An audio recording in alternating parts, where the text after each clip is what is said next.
Genesis chapter 4 verse 1.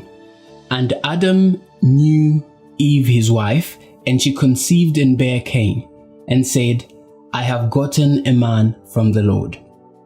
When we think of Cain, we think of this disobedient child, murderer and killer who always wanted to do it his own way. But this was not what his parents thought of him in the beginning.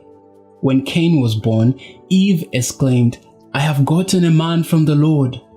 To understand this seeming contrast, we need to go back to Genesis 3:15, where God says to the serpent or the devil, And I will put enmity between thee and the woman, and between thy seed and her seed, and it shall bruise thy head, and thou shalt bruise his heel. As the guilty Adam and Eve listened to these words, they were inspired with hope.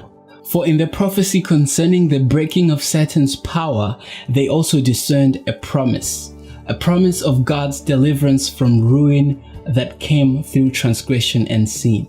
The seed that shall bruise the head of Satan was the promised Messiah. And so when Eve had her first child, she hoped and thought that this would be the deliverer. For the promise said it would be of her own seed, that is, from her own genealogy. She believed it so much that even when Abel was born, his name was not that important. For you see, Cain means man from the Lord. Abel means vanity.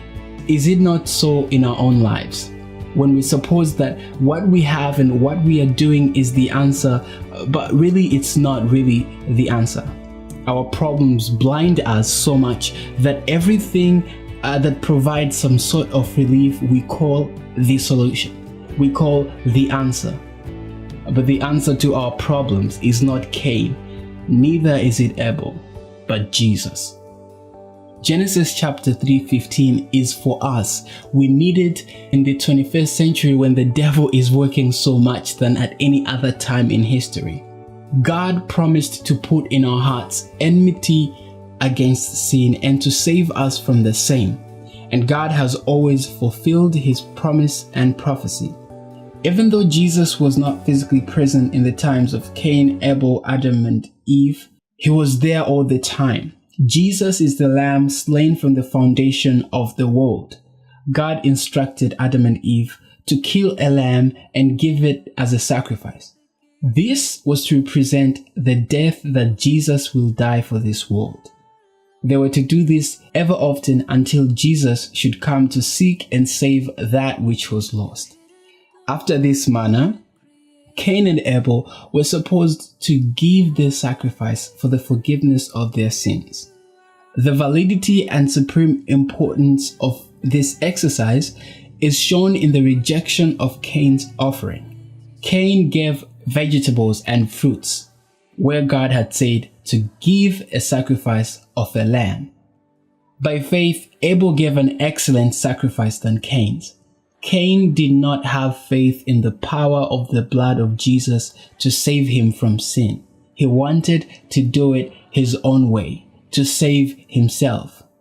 Today, we don't have to give sacrifices or sheep or lamb. Jesus paid it all. But like Adam and Eve, we don't have Jesus physically present here.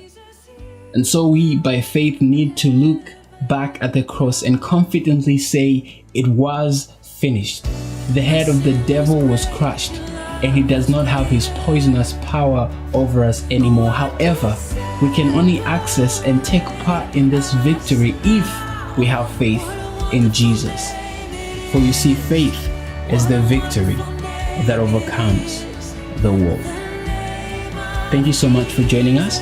See you tomorrow as we continue studying the Bible. Tomorrow will be Genesis chapter 5. See you then.